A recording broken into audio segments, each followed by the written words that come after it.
Hola familia, ¿cómo estamos? Espero que bien. Vamos a seguir con el mismo tema, el lenguaje figurativo en la Biblia, que nos habla de cosas muy importantes. Entonces, vamos a entender qué es el significado natural y el significado espiritual.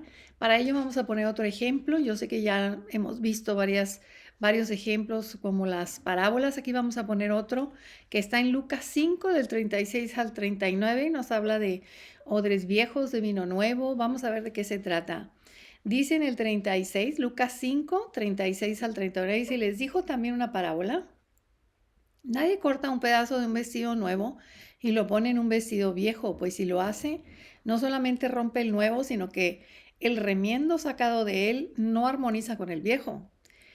Nadie echa vino nuevo en odres viejos, de otra manera el vino nuevo romperá los odres y se derramará, y los odres se perderán, mas el vino nuevo en odres nuevos se ha de echar, y el uno y el otro se conservan, y ninguno que beba del añejo quiere luego el nuevo, porque dice el añejo es mejor. Si tú lees esto por separado, si lo oyes de alguna manera, pues no vas a entender gran cosa de lo que quiere decir Jesús, ¿verdad? El Señor nos está hablando de una tela nueva sobre una tela vieja y nos está hablando de un vino nuevo en un odre viejo y demás. Entonces, para entenderlo, tenemos que leer de lo que está hablando anteriormente y de lo que está hablando. O sea, la razón por la que les dijo eso es porque están acusando a Jesús eh, de que no estaba siguiendo las reglas y las leyes de ellos. Los fariseos estaban acusando a Jesús de no cumplir con la ley y sus requerimientos. Entonces, cuando habla de tela y vinos viejos, habla de doctrinas y tradiciones. Y cuando se refiere al vino nuevo, se refiere a él mismo y lo que está enseñando sobre el reino.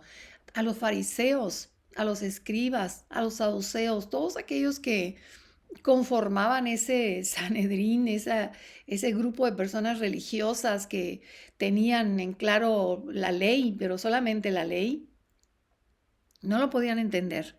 Él hablaba de esta manera y no entendían. Entonces, aquí lo que hace Jesús es esta la razón, ¿verdad? Y no pueden poner un vino nuevo en odres viejos. Ellos representaban los odres viejos. En el caso de la tela nueva, en un vestido nuevo, la tela nueva en un vestido viejo, tampoco encaja. Entonces, tú entiendes que para poder recibir lo que Jesús está diciendo ahí en ese momento, tú tienes que ser un odre nuevo y recibir el vino nuevo. Si muchos de nosotros hemos estado practicando religiones por mucho tiempo, nos cuesta trabajo dejar las tradiciones a un lado y esto no nos permite recibir la revelación de Dios. Lo digo porque a mí me pasó también. No solo la religión católica y sus tradiciones y costumbres enturbiaron lo que yo estaba recibiendo, sino las costumbres muchas veces de las mismas religiones evangélicas ponen ciertos obstáculos ahí para que podamos entender de qué se trata esto. No es que ellos o que la iglesia vaya en contra, sino hay como una especie de cliché con estos versículos. Se dicen rápidamente, se dicen para dar a entender otra cosa, en fin, que no es precisamente lo que Jesús quiso decir. Vamos a poner otro ejemplo muy importante. Mira, yo te recomiendo que si tú estás empezando apenas a conocer la palabra y a conocer a Dios, empieces por el Nuevo Testamento. Todos me han preguntado, ¿pero por qué por el Nuevo? Si puedo empezar por el Viejo y terminar con el Nuevo. Pues mira, pasa algo curioso aquí. Si tú no estás acostumbrada a todo esto de lo que estamos hablando ahorita, el Antiguo se te va a hacer más complicado. Cuando tú te vas al Nuevo Testamento, el Espíritu Santo abre tu entendimiento, tus sentidos espirituales son abiertos, amado mío. Tus sentidos espirituales son abiertos. El Espíritu Santo se encarga de abrirlos. Y entonces comienzas a entender las parábolas, comienzas a entender el sentido que tiene cada cosa que está diciendo Jesús. Si tú haces eso, estás entrenándote para luego irte al Antiguo Testamento y ver de qué se trata toda la historia. Si no, a la primera de cuentas avientas la Biblia porque no vas a entender nada. Se te va a hacer muy complicado O vas a decir, bueno, pues ¿de qué se trata esto? O sea, hay mucha guerra, hay esto, hay el otro. No lo vas a poder entender. Necesitas entender primero o llenarte de lo que está escrito en el Nuevo Testamento. Es Jesús mismo viviendo dentro de ti porque tú estás recibiendo la palabra. Él es la palabra. Vamos a ver este ejemplo. Vas a encontrarte en la Biblia con un Israel natural y un Israel espiritual. Esto del Israel lo vas a encontrar en el Antiguo Testamento, pero también se menciona en el Nuevo. La nación de Israel, que antes no al principio fue nación, después se perdió y luego regresó. Estamos hablando de 1948, cuando volvió a ser nación Israel. Es extremadamente significativa como pueblo elegido de Dios. Fue a través de esta nación y del pueblo judío que vino el Hijo de Dios. La historia es súper interesante. Tú te vas a dar cuenta cómo Dios fue extrayendo de un pueblo una tribu y una tribu hasta que logró que de ahí saliera lo que necesitaba para poder engendrar al Hijo de Dios. Los muchos escritos proféticos y eventos históricos de Israel tienen un significado espiritual para la iglesia. Dios ha elegido a Israel y su ciudad gobernante, Jerusalén, como un mensaje vivo para el mundo. El trato de Dios con Israel y Jerusalén naturales se convierten en mensajes de Israel y Jerusalén espirituales. Cuando tú lees el Antiguo Testamento, vas a encontrar reinos, vas a encontrar enemigos a los que el pueblo de Israel o la nación de Israel tuvo que atacar, que tuvo que retener, que tuvo que contener. Todo eso que estás leyendo en el Antiguo Testamento, estamos viendo lo que fue natural, físico. Pero en el caso de nosotros, venimos a ser la Israel, venimos a ser el pueblo de Dios espiritual.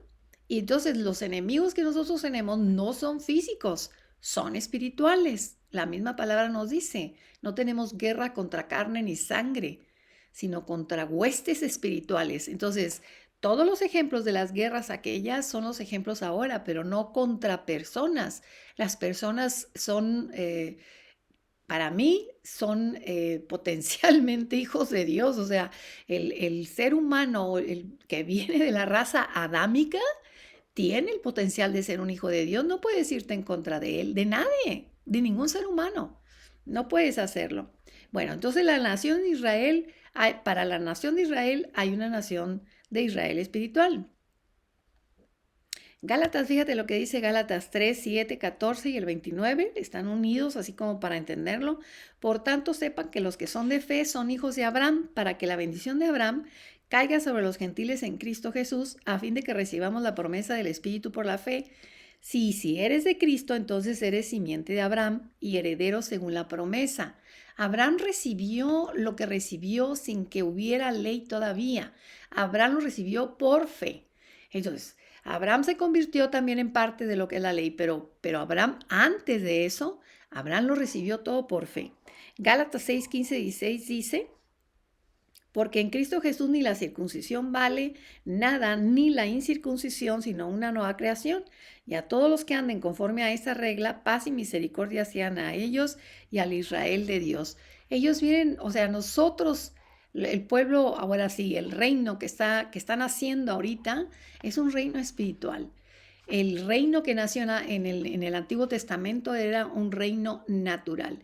Y todo lo que tú vas a ver, los ejemplos que hay ahí de todo lo que sucedió, nos viene a servir ahora de qué fue de cómo ahora estamos inmiscuidos en este reino y cómo debemos poner atención en todo aquello que sucedió, porque para eso está escrito, dice, para que fuera ejemplo para nosotros. Si lo entendemos, si lo vivimos, si nos damos cuenta que aquello es como el ejemplo de los padres, ¿verdad? Para nosotros, eso es ahora para nosotros, pero en la parte espiritual, ya no es la natural. Tenemos que hacer una separación entre lo natural y lo espiritual. Y si la palabra de Dios nos dice que andemos en el espíritu y no en la carne, quiere decir que tenemos que aprender a separarlo, ¿verdad? La misma palabra dice que es como una espada de dos filos que separa el alma del espíritu. En el alma están las emociones y en el espíritu está la comunicación directa con Dios. Y si eso es lo que nosotros necesitamos, tener una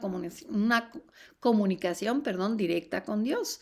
De esa manera, al conectarnos con Él, el Espíritu Santo nos está guiando todo el tiempo. De la otra, siendo carnales, siendo emocionales, emotivos, almáticos, digo yo, no hay manera de que te dirijan, no hay manera porque tus emociones se estorban para ello.